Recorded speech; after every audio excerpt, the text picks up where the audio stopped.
What's up guys, Corey coming to you live from the TacToys HQ, and in this video I'm going to be doing a highly anticipated review on the Remington MSR sniper rifle. Here she is. She comes in two colors. Here what you see is the tan version, of course. This is very similar to the real steel. Mostly it came in tan. But there's also a black version. And here is the MSR in the black version as well. They're actually the same blaster, just a different color. Now, where do I start with this thing, guys? Honestly, I have never seen something like this hit the market before. When we first saw it, I was like, that's unbelievable. That's gonna take forever to get here, or it might not even come. And when they announced that they were releasing it, boy, did we jump on it quick. And so have you guys since these have come out. I do want to note very quickly, the tan and the black version, I've actually put sights on these blasters here. They don't come standard with the sights or the bipod that you saw on the tan one. They come looking like this with nothing on it, because you can actually choose the type of scope that you want. If you did want a sniper scope, you can put that on. A basic ACOG, a holographic sight.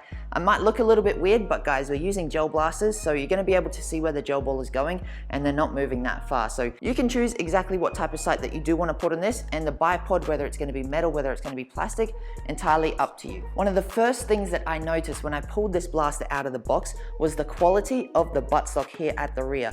For one, it's actually a folding buttstock. When you take it out of the box, it's already folded, so the box looks quite small, but the buttstock is folded. When you fold it out, that's when you see this absolutely monstrous beast. Another thing that you'll notice when you open the box is that it actually comes with two outer barrels and inner barrels, plus an upgraded spring as well. The longer barrel is inside the box, it's not attached to the blaster. So the barrel that is on the blaster when you get it out of the box is the shorter version, but you can change the barrel if you did want to. It is quite the process. We will have some videos on it in the future on how to do it. We may already have it, so make sure you have a look out for that one. If you're not too experienced, I honestly probably wouldn't attempt it. It's only about this much longer. I mean, if you really do love attention to detail, that's closer to the real thing, but it's not essential. The upgraded spring on the inside is also a great feature as well if you do want to increase the FPS, but the same thing with the barrel. It's not easy. It'll take you about 30 to 45 minutes if you are experienced.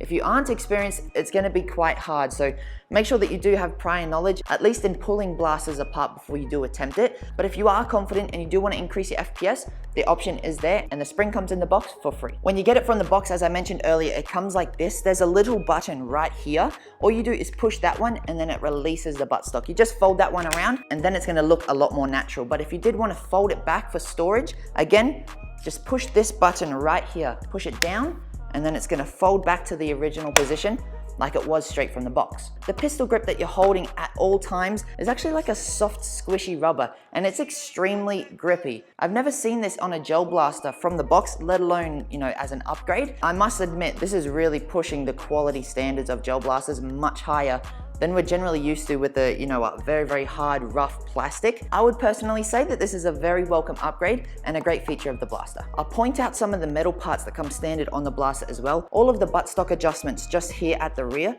they're all metal. The folding buttstock section just here is metal as well. The trigger guard, the trigger itself, the bolt, the inner workings are also metal, which is great. The inner barrel on both of the barrels are metal. The shorter barrel comes with, I believe, a red barrel, and the long barrel comes with a silver barrel. You're generally not going to be able to see it too much, so don't stress about the color. And another interesting feature is actually the magazine. I'll show you a close-up here, but basically the way that it functions is off a rechargeable battery. So the door at the rear isn't for your gel balls, that's the door at the front. The door at the rear actually has a battery inside it, so if you tip it upside down, the battery will actually fall out, as you'll see here, and that's rechargeable. There's also a charger in the box for you to recharge it, but all you're doing is charging that one, putting it in there, make sure that it is plugged in, and shutting the door until it's flat. Now, the button at the top here is what's actually gonna feed your gel balls, so it's an electric fed manual bolted gel blaster. We would call it electric assisted. What you're gonna notice after you load the gel balls is the button at the top here. If you push it, it doesn't go for any longer than about half a second. Every time you touch it, no matter how long that you hold it in, it doesn't go for any longer than, it feels like about half a second. What that means is that every time you bolt it back, it only puts it on for half a second. So if you hold back the bolt, It's not gonna keep feeding gel balls into the blaster and feed, 50 gel balls and turn into a sniper rifle looking shotgun. It's only gonna feed the one gel ball that you want, and that's it. The gel balls that we would recommend for this blaster are of course the Alpha King or Titan 2.0 gel balls. They are harder and they are more consistent, so I would highly recommend using those ones. The FPS of this blaster from the box that we have found is around 250 to 260 from the box without the upgraded spring and without the extended barrel. Believe it or not, the extended barrel is actually going to reduce your FPS because it creates more friction. So you're gonna drop around, I would say around 230 to 240 with the standard spring. With the upgraded spring and the short barrel, you're shooting around 300 to 310 FPS, which is great. And with the extended barrel and the upgraded spring, you come back down to about 260 to 270 FPS. Let's have a look at how it shoots.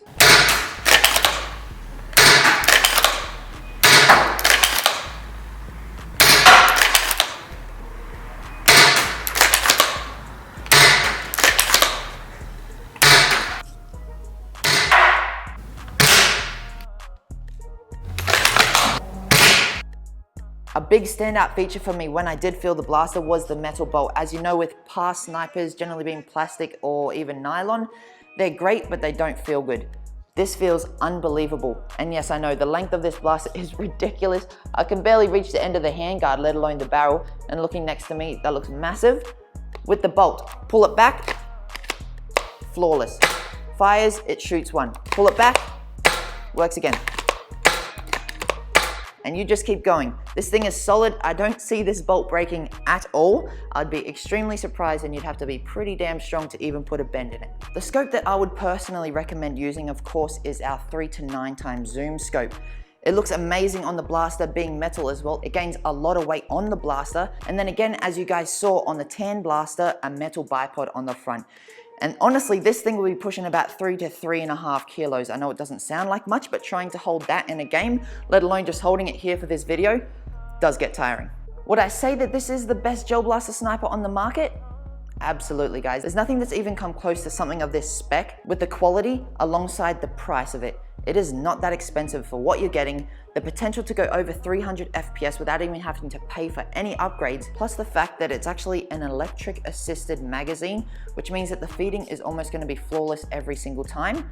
You can't really beat it, guys. The technology in this blaster is far superior to anything like the M24 or the SSG. And to be honest, the way this thing sells, I'm fairly sure you guys agree with me. At the end of the day, honestly, I can't fault this blaster. If you were considering getting it and it is in stock, I would pull the trigger straight away. If you didn't think you could afford it, well, honestly, now you can with the pay it later system.